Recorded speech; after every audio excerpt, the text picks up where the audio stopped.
Lesi sigaba sesibili sekomitini ephenyako lapho uMkhwebane azokubiza khona abofakazi bakhe. Nanyana kunjalo kuthome ngokuriyada ngombana uMkhwebane ufuna abaholi bobufakazi bajanyiselelwe.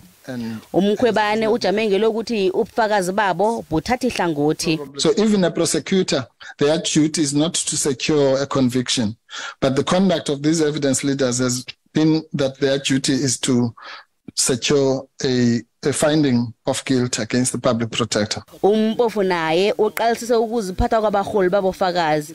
Wathi batsho ukuziphatha kwabo kuhlatshwe nayihlangano yamaqcwetha iJohannesburg Society of Advocates kunye nePan African Bar Association of South Africa njengezenzo ezimbi ezingamukelekiko. Ke kwaba nesikhathi lapho Advocate Mpofu arana khona nosihlalo webandeli ngesikhathi aphiwe sona sokwenza isethulo sokukhutshwa kwakhe usihlalo. There's nothing that's going to be done now. Why can't you give us 20 minutes to Thank you. Switch off your mic, Advocate Mpofu.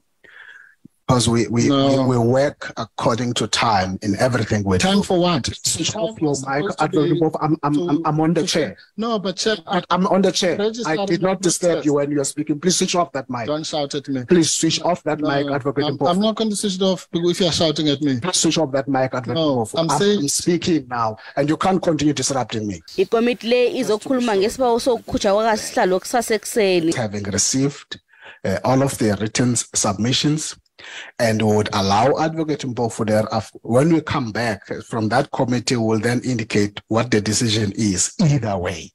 Nanyana kunjalo uMpofu ubuyelele igama lokuthi umengameli uCyril Ramaphosa abuya azokwethula ubufakazi naphezulu kokuthi ikomiti le ikhulumile ngendaba le yafumana ukuthi asikho isizathu salokho. Ungqongqoshe wamabhizinisi wombuso uPravin Gordhan, umvikeli woMphakathi walokya uThuli Madonsela, ilunga leDA yepalamende nomjaphethe womvikeli woMphakathi wanje ukholeka Gcaleka nabo kunesifiso sokuthi bazokufakaza.